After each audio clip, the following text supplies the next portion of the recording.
Ji welcome on my channel. आज जो है बहुत ही खास एक वीडियो है और खास इसलिए क्योंकि इसमें जो है आप कुछ सीखने वाले हैं खुजली और खारिश की एक टाइप स्केबीज के बारे में। तो असल में ऐसी वीडियोस देखने के बाद जो है ना वो कुछ साइकोलॉजिकली इंसान को उसके बाद खारिश कहीं ना कहीं होना या इच होना जो है वो लाजमी है। तो इसलिए मैं बता दूं कि ये जो है इसको अगर आप बर्दाश्त कर सकते हैं इस वीडियो को तो फिर आप इसको जरूर आखिर तक देखें और ना इसको यहीं पे खत्म कर दें, ठीक है जी। अच्छा जी, आपकी फरमाइश थी कि इसके बीच पे जो है वीडियो जल्दी से डाल दें क्योंकि ये जो है कुछ एरियाज में ये फैल रही है और हमें समझ नहीं आ रही कि आखिर इसकी क्या वजह है। तो ये आपके कहने पे तो थोड़ा सा पहले इसके बारे में जानते हैं कि स्केबीज क्या होती है। देखें, खारिश जो है बाज़ वक़्त बहुत सी वजह से होती है। तो उसमें एक वजह जो है वो या एक टाइप आप कह लें जो है खुजली की एक टाइप, वो है स्केबीज। अच्छा, तो अब स्केबीज जो है वो आप ये देख रहे हैं, ये ऐसे एक मैंने जो है ये एक आप होगा कि ये कीड़ा सा ये क्या बना हुआ है। तो ये असल में जो स्केबीज फैलाने वाला जो जरसूमा है जिसे कह लें, या जो एक माइक्रो ऑर्गेनिज्म है, वो उसका नाम होता है सरकोप्टेस स्केबियाई। और ये एक माइट होती है। माइट जो है आपको पता है कि जैसे डॉग्स में माइट्स होती हैं, तो ये भी एक टाइप ऑफ माइट है, ठीक है। अब उर्दू में पता नहीं अब माइट को क्या कहते हैं, लेकिन वो डॉग में वो जो एक कॉमन सा एक होता है ना कि डॉग में माइट्स हो जाती हैं, तो वो जो है ना ये वही वाली माइट है। लेकिन ये ह्यूमन वाली माइट है, ये डॉग वाली नहीं है, ठीक है। तो इसका नाम होता है सरकॉप्टस केबिया। अच्छा, तो आप जो है इसको जो है आप सोचेंगे कि भाई ये जो है जनाब जो सरकॉप्टस केबिया है, खैर मैं अभी आपके साथ शेयर करती हूँ। अच्छा, हाँ जी, तो ये जो सरकॉप्टस केबियाई है ये ह्यूमन टू ह्यूमन कांटेक्ट से होती है, यानी एक इंसान से जो है दूसरे इंसान को जंप करके ये चली जाती है। यानी ये वैसे बाहर जो है इंसानों की स्किन के बगैर जो है ये वाली जो माइट होती है या ये जो जरसूमा होता है ये इसका वजूद जो है वो खतरे में पड़ जाता है अगर इसको इंसान की स्किन ना मिले। तो अब जैसे ये लोग करीब हैं एक दूसरे के, तो ये इस लड़की से ये इस लड़के पे आराम से जंप कर सकती है अगर इसको स्केबीज है तो, ठीक है। वैसे नहीं। तो इस तरह इंसान टू इंसान कह लें या इंसान से इंसान का जो है ना कनेक्शन इसमें जरूरी होता है। और जो है वो इसीलिए यही होता है कि स्केबीज जो है बहुत एक शख्स को होती है फैमिली में, तो फिर बाकी जो लोग उस घर में रह रहे हैं उन सबको भी जरूर हो जाती है। तो ये एक इसकी पहचान भी होती है कि स्केबीज जब एक को होती है तो फिर वो बाकी लोग भी कहते हैं कि जी अच्छा ये हम सबको भी हो गई है, हमें भी इसी तरह से खारिश हो रही है। अच्छा, तो अच्छा जी, अब थोड़ा सा जो ये सरकॉप्टस की भी आई है इसके बारे में थोड़ा सा जानते हैं। अच्छा, जिसका सरकॉप्टस के भी है जो है ये बड़ा ही वो गंदा सा एक आप सोचें कि एक माइक्रो ऑर्गेनिज्म है और माइक्रोस्कोप के अंदर ही नजर आता है, आपको वैसे नजर नहीं आएगा, इससे डरने की जरूरत नहीं है। अच्छा, तो इसमें ये क्या करता है कि ये आपकी ये स्किन है, ठीक है। असल में ये आपकी जो स्किन होती है जो कि आपको अभी नजर आ रही है जिस भी रंग की है, तो उसके दो पार्ट्स होते हैं। एक ऊपर वाला पार्ट होता है उसे कहते हैं एपिडर्मिस और नीचे वाला पार्ट होता है डर्मिस। तो ये जो सरकॉप्टस के भी है ये थोड़ा सा मेरी जो ड्राइंग है उसको माइंड करें कि ये जो है मैंने ये कुछ ड्रॉ करने की ये सरकॉप्टस के भी बनाने की कोशिश की है और ये ब्लैक वाले इसके लार्वे बनाने की कोशिश की है या एग्स, ठीक है। और ये जो है ये टनल्स बनाई है मैंने, ठीक है। तो ये अभी आपको बताती हूँ। अच्छा, सरकॉप्टस के भी जैसे ये स्किन के ऊपर कहीं से जंप करके आई, ठीक है। तो फिर क्या करती है ये कि ये ना फिर ये आपको मतलब इसका जो है ना ज़ाहिर है वो होता ये है कि एक जो है ना वो मतलब ये हो सकता है प्रेग्नेंट हो, मतलब ये वाली जो सरकॉप्टस के भी आई है और वो आई आपके स्किन पे जम की। अच्छा, फिर उसके बाद उसने एग्स देने होते हैं, ठीक है, ये एग्स ले करने होते हैं, तो फिर वो जो है ना वो अंदर चली जाती है आपकी एपिडर्मिस से अंदर। अच्छा, एपिडर्मिस ये आपकी स्किन है, ठीक है। और ये एपिडर्मिस के अंदर ही ना ये ऐसे ऐसे टनल्स बना लेती है ऐसे, इसको आप कहते हो बरोस। अच्छा जी, इस टनल्स में जो है ना ये एग्स देती रहती है। अच्छा, तो अब ये एग्स देने के बाद इधर ही ये मर जाती है और उसके बाद ये जो एग्स होते हैं ना ये खुद ही हैच करते हैं, यानी इसमें से लार्वे निकलते हैं। और वो लार्वे जो है वो थोड़े से बड़े होते हैं, तो फिर वो बाद में जो है ना ये स्केबियाई बन जाते हैं, ये बड़ी वाली, ठीक है। और ये जो है ना ये फिर स्किन की तरफ जाते हैं और फिर इधर से इन्होंने जंप करना होता है किसी दूसरे इंसान पे, ठीक है। तो इस तरह से इसकी लाइफ साइकिल चलती है। तो जो आपको खारिश होती है ना वो इसमें जब वो एग्स दे रही होती है, तो फिर वो काफी टॉक्सिक मटेरियल्स जो रिलीज होते हैं या जो आप कहें कि जो खारिज होते हैं इसके अंदर से, तो वो आपको जो है फिर होती है, खारिश होना शुरू हो जाती है, क्योंकि आपका जो इम्यून सिस्टम है या जो आपका डिफेंस सिस्टम है वो उसको जाहिर है कि वो, अब देखें ना कि एक बाहर की चीज है जो कि आपकी बॉडी में आई है, तो वो जो डिफेंस सिस्टम होता है वो फौरन रिस्पॉन्ड करता है। तो खारिश होने का ये मतलब भी है कि आपकी बॉडी में जो है ना वो आपका जो हिफाजती निज़ाम है वो इसके खिलाफ मतलब वो एक्शन ले रहा है।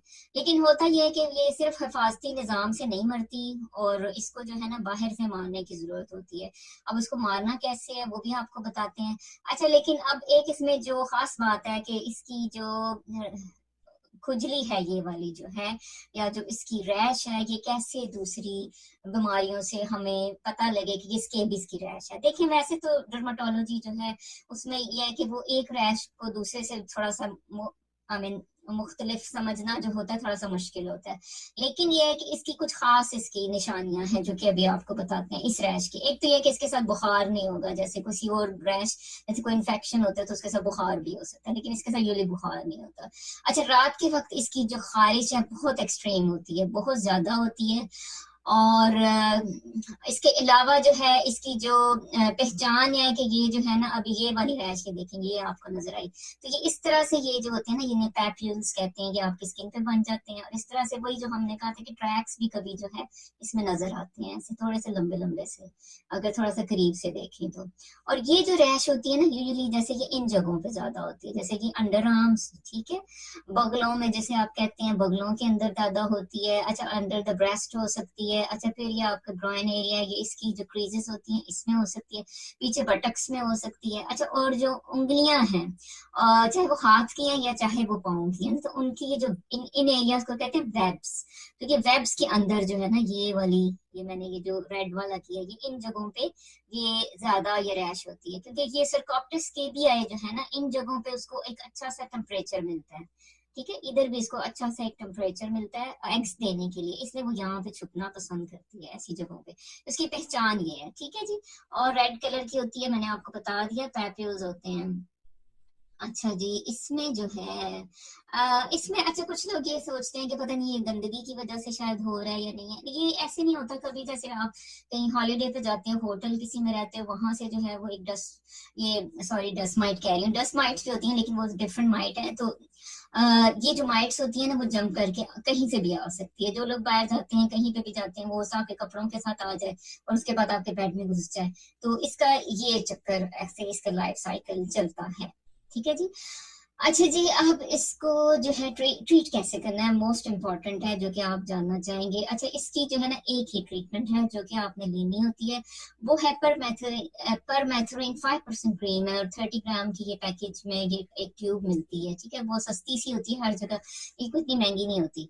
तो ये बस आपने क्रीम लेनी है, और जो ये एडल्ट डोज है ये 30 ग्राम, और इसको ऐसे लगाना है कि मैं आपको बताऊं कि आपने ये, जैसे आप ये एडल्ट है, ये यानी एक ये बालग इंसान है जो बड़ा बंदा है, ठीक है, और ये बच्चा है।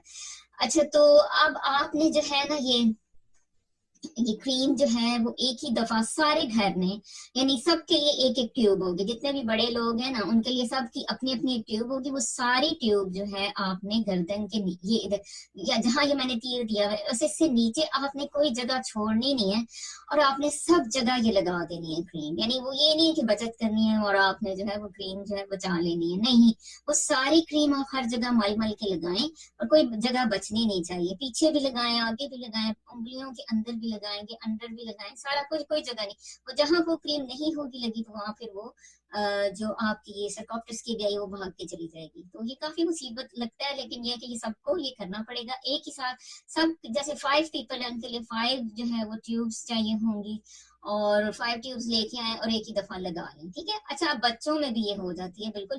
अच्छा, बच्चों में लेकिन जो फर्क है ना, ये जो स्केबीज, उसमें ये होता है कि उनकी चीक्स पे भी हो जाती है, उनके सर पे भी हो जाती है, लेकिन एडल्ट जो होते हैं या जो बालिग लोग हैं उनके ना चीक्स पे होती है, ना सर पे होती है, नहीं ना गालों पे, ना फेस पे, और ना ही सर में, ठीक है। तो जब बच्चों को आपने क्रीम लगानी है तो ये मैंने जैसे तीर दिया, उनको ऊपर सारा ही लगाना है, ठीक है। और उनके लिए जो होती है ना वो सारी क्रीम नहीं लगाने की जरूरत, उनके लिए सिर्फ 1/4 जो क्रीम का हिस्सा होता है ना वो आपने लगाना होता है। वैसे तो आप अपने डॉक्टर से पूछें तो वो आपको सही तरह से बता देंगे, लेकिन रफ सा यही है। जैसे अब ये फॉर एग्जाम्पल 5 years का ये बच्चा है, तो इसको जो है आप अगर इसकी चीक्स हो गई है इफेक्ट, तो फिर आपने इसको सारा का सारा लगा देना है, ठीक है। 1/4 क्रीम, सारी क्रीम नहीं लगानी, ठीक है। अच्छा जी, ये हो गई बात। और अच्छा, अब क्रीम लगा के आपने आपने रात के वक्त ये क्रीम लगानी है, और फिर जो है ना आपने 12 घंटे के बाद बाथ लेना है सबने, ठीक है। तो यानी 8 से 12 घंटे कहते हैं, मेरे ख्याल 12 कह लें तो ज्यादा बेहतर है, 8 पे ना ही धोएं। 12 के बाद जो है ना आप उसके बाद बाथ लेना जरूरी है। ये नहीं कि क्रीम उधर ही लगी रहे और उसको धोएं, क्योंकि फिर जो है ना वो अगर कोई डेड वो की वो सरकॉप्टस की गई आपकी स्किन पे लगी हुई होगी तो वो साफ हो जाएगी, ठीक है। तो 12 घंटे तक ये क्रीम लगानी है। अच्छा जी, अब इसमें जो ट्रीटमेंट में जो खास एक बात है, वो जो अक्सर लोग जो है वो नहीं करते, वो ये होता है कि इसको जैसे आपने यहाँ से लगाई, ठीक है, 1 दिन आपने लगाई, उसके बाद 1 हफ्ते के बाद फिर आपने रिपीट करना है इसी तरह से। यानी जैसे आपने ये क्रीम लगाई, ठीक है, तो उसी तरह जो है आपने ये रिपीट करना है। दूसरे हफ्ते भी फिर आपको इसी तरह लगानी है। अच्छा, वो क्यों लगानी है? इसकी वजह ये होती है कि देखें, अगर जो है उसने जो एडल्ट सरकॉप्टस के भी आई थी, उसने कोई दिए हुए थे एग्स वगैरह, और जो लार्वे थे वो हो सकता है कि इस दौरान 4 days के अंदर या 5 days के अंदर दोबारा जो है वो एडल्ट सिरकॉप्टस केवीआई बन जाए। तो वो ये है कि फिर, या फिर हो सकता है कि लार्वे कुछ मौजूद हों अभी, तो फिर ये है कि ये आप दोबारा लगाएंगे तो फिर वो सारे के सारे जो कुछ मौजूद होगा वो फिर मर जाएंगे, ठीक है।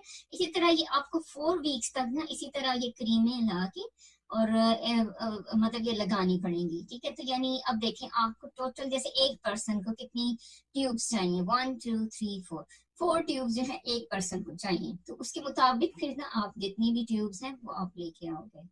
तो ये इस तरह से होगा।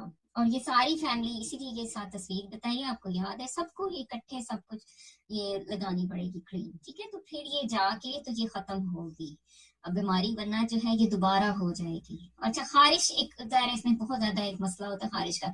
उसके लिए देखें आप, वैसे तो आपके डॉक्टर जो है आपको बताएंगे कि कोई आप कैलामाइन लोशन होता है वो लगा सकते हो, वो भी जहाँ जहाँ खारिश हो रही है वहां लगाना होता है, ठीक है। तो वो, और इसके अलावा जो है एक टैबलेट्स जो होती हैं एविल जिन्हें कहते हैं, क्लोरफेनारामिन मैलिएट टैबलेट्स, तो ये आप जो है ना खारिश के लिए खाते हो। इसी तरह बच्चों के लिए भी जैसे ये होता है, सीरप होते हैं एंटी एलर्जिक जैसे होते हैं, तो वो यही होते हैं कि वो खारिश के लिए यूज होते हैं। तो एक फेमस सा है, अब इसको मेरे ध्यान में नहीं आ रहा, लेकिन वो ये है कि आपको पता ही है फेनर्गन, हाँ जी, फेनर्गन जैसे होता है उस तरह की सीरप्स जो होते हैं वो आपके डॉक्टर से आप लिखवा सकते हो बच्चों के लिए खारिश के लिए, ठीक है। और अच्छा जी, एक तो ये बात होगी। अच्छा, आप इसमें जो इसकी जो है प्रिवेंशन के लिए क्या करें, आपने जो है ना करना ये होता है कि इसमें जो लोग असल में मिसिंग जो पार्ट कर लेते हैं ना, एक तो वो नेल्स अपने क्लिप करते रहे, ठीक है, क्योंकि आप जब खारिश करते हैं तो वो नेल्स के अंदर जो है ना वो एग्स होते हैं, या फिर हो सकता है कि सरकॉप्टस केवियाई हो उसके अंदर, तो वो फिर जो है वो यहाँ से जो है वो स्प्रेड होगी या आपके दोबारा वापस आपके ऊपर चली जाएगी। तो नेल साफ करने हैं, सारी जो बेडशीट्स हैं, जो सारे आपकी जो कपड़े हैं और आपके सारे टॉवल्स हैं, जो भी इस्तेमाल की चीजें हैं इस तरह के क्लॉथ्स, तो वो जो है आपने उनको बॉयल करें 100 डिग्री C पे, तो फिर जाके जो है ये इसके एग्स और ये मरेगी, वरना इसका मरना जो है ना बहुत मुश्किल है, ठीक है। या फिर ये है कि एटलीस्ट 80 डिग्री C पे जो है वो आप इसको करें, लेकिन मेरा ख्याल है इसको बॉयल कर लें तो ज्यादा बेहतर है, क्योंकि फिर पानी के अंदर, क्योंकि इस तरह वरना इन्होंने मरना नहीं है। अच्छा जी, बच्चे जो हैं वो बहुत ज्यादा तंग होते हैं, उन्हें थोड़े छोटे से कॉटन के दस्ताने पहना दें, तो फिर ये है कि वो अपने आप को जख्मी नहीं करेंगे, ठीक है, वरना वो जख्मी कर लेते हैं, जिससे जो है वो उनकी स्क्रैचेस बन जाते हैं और वो फिर रोते हैं। तो अच्छा जी, फिर लोगों से आप एहतियात बरतें, जो जब भी इस दौरान आप ट्रीटमेंट कर रहे हो, घर साफ कर रहे हो, लोगों को घर में ना बुलाएं, और कोई आ रहा है तो उसे कहें कि फिर आपको भी ये लग जाएगी, तो इसलिए आप ना आए। तो ये बताना जो है वो जरूरी होगा, लोगों से दूर रहें इस दौरान ट्रीटमेंट में, जब तक ये ज़रा 1 माह चलेगी, तो उसके बाद जो है ना आपको मिलेगा कि भाई आप इससे फ्री हैं। तो ये हो गई जनाब वीडियो आपके लिए। तो आई होप आपने इसको एंजॉय किया, और मुझे ज़रूर फीडबैक दें, एंड थैंक्स फॉर वॉचिंग।